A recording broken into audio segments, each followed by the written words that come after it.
Welcome back. I'm Angela Murphy and you're watching Global Pulse here on Asia One.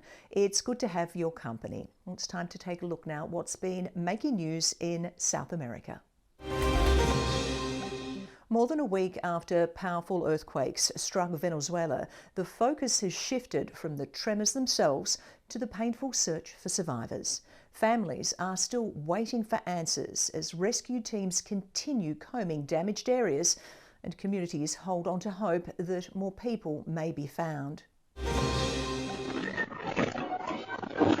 The back-to-back earthquakes sent shockwaves far beyond Venezuela's borders, prompting an outpouring of international support. The United States was among the first to respond, with President Donald Trump saying American agencies have been placed on standby and ordered to, quote, move quickly. El Salvador announced perhaps the most immediate deployment, 300 rescuers and paramedics, along with 50 tons of equipment, medicines and supplies ready to board flights to Caracas. Mexico's President Claudia Sheinbaum ordered specialist rescue and medical personnel to be prepared for immediate dispatch. Brazil's Luiz Inácio Lula da Silva said he was watching with, quote, great concern and dismay, pledging support to Venezuela's acting president Delcy Rodriguez. Cuba said its health workers already on the ground are, quote, fully mobilized and treating the injured. Pakistan and Australia has offered their condolences to Venezuela and its people, while Argentina, Uruguay, Chile, Costa Rica, the Dominican Republic and Spain have all expressed solidarity and readiness to assist.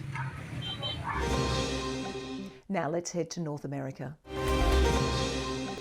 Celebrations marking 250 years of American independence are underway, but not everyone is viewing the milestone through the same lens.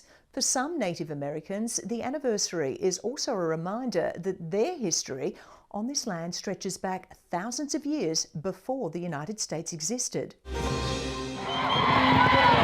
Bareback riders charge around a dusty Idaho racetrack, leaping from one horse to another at full speed. The Indian relay is one of the most spectacular traditions in Native American sport. For the Shoshone-Bannock tribes, it's also a living connection to generations of culture and history. As America marks its 250th anniversary, many here say the occasion is seen through a different lens.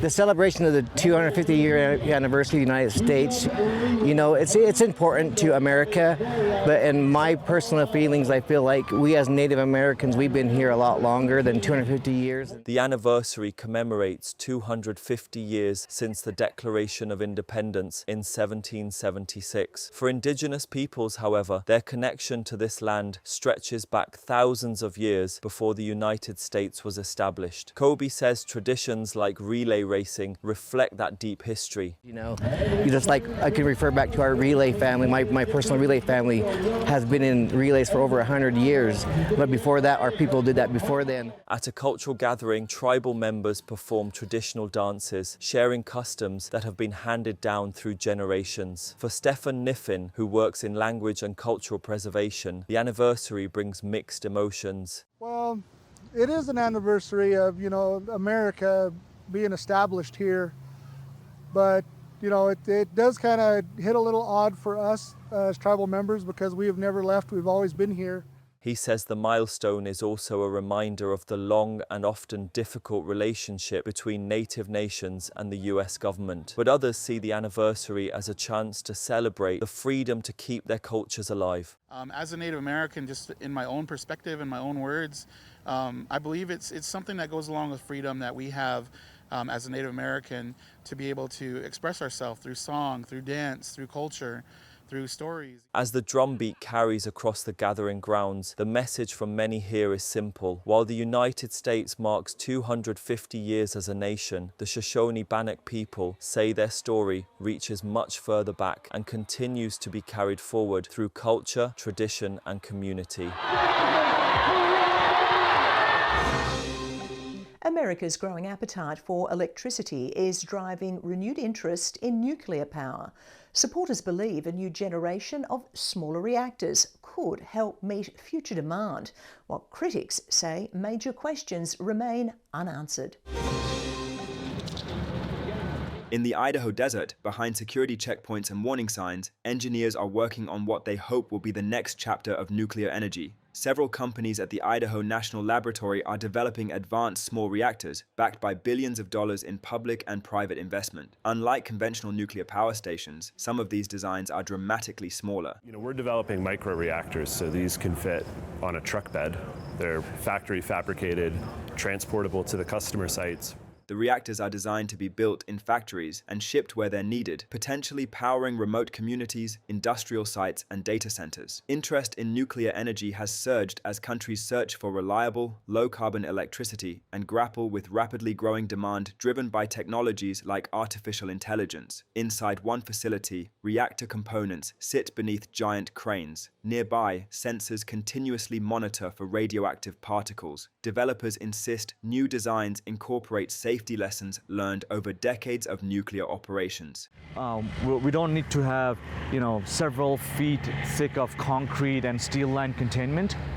We have a functional containment, meaning that function, which is an important safety function, can be done by the equipment. For companies developing the technology, proving safety is essential. Because ultimately, if we don't make safe products, we'll never sell reactors. The US government sees advanced nuclear technology as a key part of its future energy mix. This is the safest energy source on the planet, and we've been smothering the growth of it. Not everyone agrees. Critics of nuclear expansion point to the industry's long construction timelines, high costs, and the continuing challenge of managing radioactive waste. But in Idaho, supporters believe smaller, simpler reactors could overcome some of those obstacles. For now, many of these reactors remain prototypes, but their developers are betting that some of the smallest nuclear plants ever designed could play a big role in powering the future. Let's take a look at what's been making news in Africa. Anti-immigration demonstrations are intensifying across South Africa, where thousands of people have marched, demanding action against undocumented migration. Authorities say tensions have contributed to deaths and prompted growing fears of further violence. Thousands of protesters took to the streets across South Africa after citizen-led groups set an unofficial deadline for undocumented foreign nationals to leave the country. Demonstrations were held in major cities including Johannesburg and Durban, where police and soldiers were deployed to maintain order amid fears of unrest. Organisers of the demonstrations say their campaign is aimed at addressing illegal immigration and economic pressures, rejecting accusations that the movement is driven by xenophobia. This is not xenophobia, and it is not ethnic mobilization. It is a fight for social well-being of South Africa in particular and Africa in general. In Johannesburg, protesters carried flags and placards as activists repeated calls for undocumented migrants to leave the country. The march was very successful. The message remains the same. With anyone without documents and anyone without papers must go back home. Even my children, they have birth certificate. So no one must be in the country without papers. The march was successful. We continue sitting. Abaha. Many demonstrators argue that illegal immigration is placing pressure on jobs and public services, though analysts warn foreign nationals are being blamed for broader economic challenges. This thing we're doing here in Venezuela, because the government is still no force, we mustn't touch anyone, fight. Just ask them to go out. We're doing that today. Even though today, they won't go away, all of them.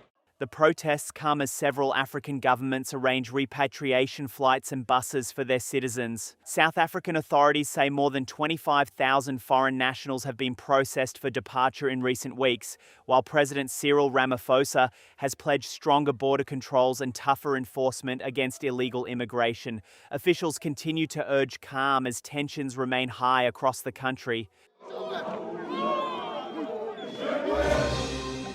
Torrential rain has unleashed deadly flooding across Ghana, overwhelming communities and leaving thousands of people in need of assistance. Emergency teams are continuing rescue operations as authorities assess the scale of the disaster.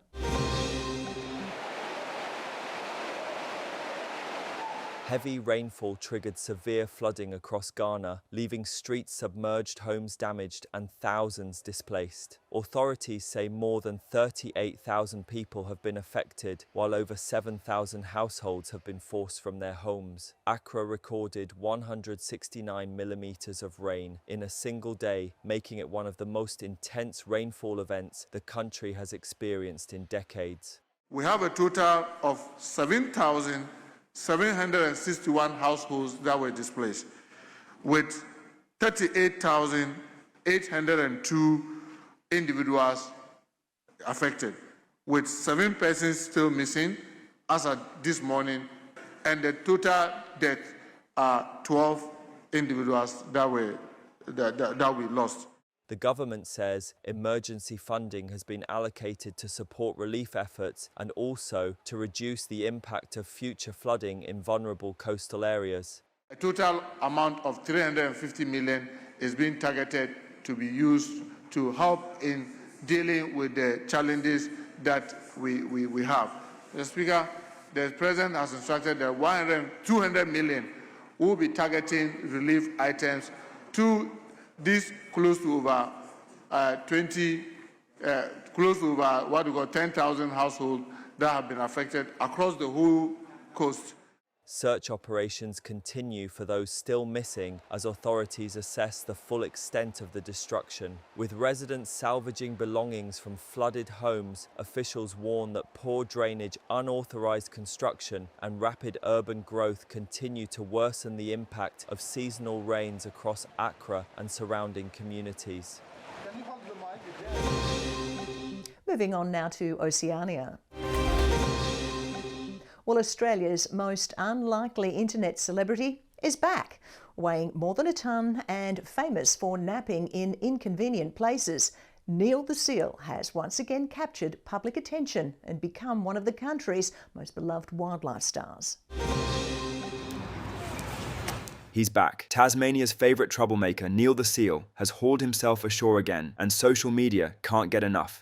The 5-year-old southern elephant seal now tips the scales at around 1,000 kilograms, which means when Neil wants to take a nap, Neil takes a nap. Neil first won hearts by playing with traffic cones, blocking driveways, and turning up in the middle of suburban streets. Now, every appearance attracts crowds, cameras, and millions of views online. But wildlife experts say there's a serious side to all the laughs. Young male elephant seals normally roughhouse with each other in colonies. Tasmania doesn't have one, so Neil seems to seek out company wherever he can find it. This week, he was spotted enjoying another beach day, looking completely unbothered by his growing celebrity status. He's now disappointed that he's having to go back to the beach, so yeah, he's beautiful. It's lovely to see him in the wild. Authorities are reminding people to admire Neil from a distance, because despite the laid-back attitude and movie star following, this internet sensation is still a wild animal that can move surprisingly fast.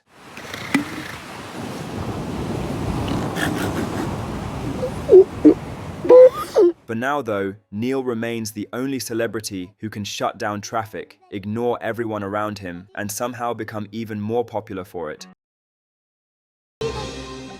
And that's all for this edition of Global Pulse. I'm Angela Murphy, and thanks for joining me on this global journey. Now be sure to follow us on our YouTube channel, that's Asia One News, where you can catch up on anything you may have missed right here. I look forward to your company next time we meet with more stories that matter from every corner of the world. But until then, stay informed and stay connected.